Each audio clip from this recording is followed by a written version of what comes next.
Hey everyone, this is Matt. I hope you've enjoyed this series on making samurai armor.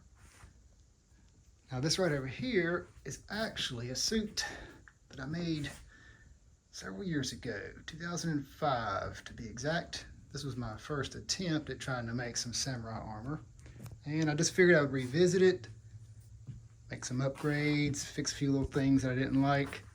For instance, the breastplate here is in two pieces, where I made it in one, and it looks a little more accurate.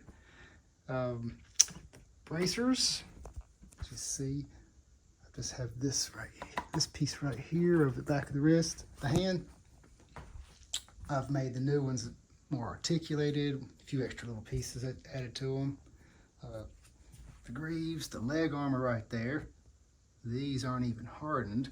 I mean, they're good, but the new ones, I just think have a little bit better shape to them. This little lip and everything. The scales right here on the skirt area, these things. These were okay, but I've made some improvements on them. This particular one it's just scales all the way from the waist down, and I use sort of a 4-in-1 pattern. You can see back here, it's not too good. It's real stiff. And on the new ones, most of them have a 2-hole pattern. This makes them a whole lot more articulated.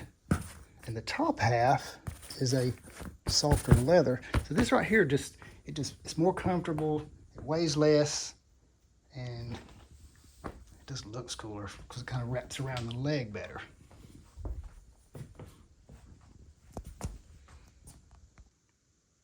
And of course there's the helmet, which is definitely new. I've not tried one of those before, so it turned out pretty good. The biggest problem I had with doing the helmet was with the crest, when I accidentally burnt this piece up.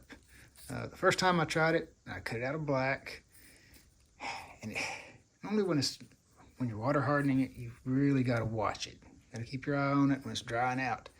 And when it crosses that certain threshold, when it's just gotten too much heat, it'll just draw up super fast. Now this is still pretty stiff. I mean, once it reaches this point, I mean, it's just, you can't do anything with it.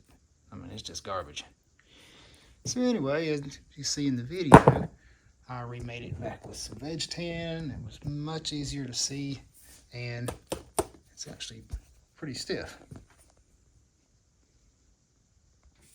One thing that happened really cool years ago, in 2012 I believe, I was contacted about doing armor for a movie called The Wolverine. Now, I figured it was an indie film, never heard of it, whatever, and there was already a Wolverine movie. But anyway, I looked it up, and of course it was in production for the coming year, and so I was like, wow, this is pretty cool. So, it didn't pan out. That's the short version of the story. Primarily because they needed the suit by the end of the week. And as you probably realize, it takes several weeks to make one of these. So anyway, it was pretty exciting that they asked me, and we talked about some stuff, and could have had something really cool in a Marvel film, but anyway, just thought I'd share that little bit of information with you guys. So anyway, if you've enjoyed watching me make all this armor here, be sure to like and subscribe, because there's much more to be done. Thank you for watching. I'm filming. Don't look at it.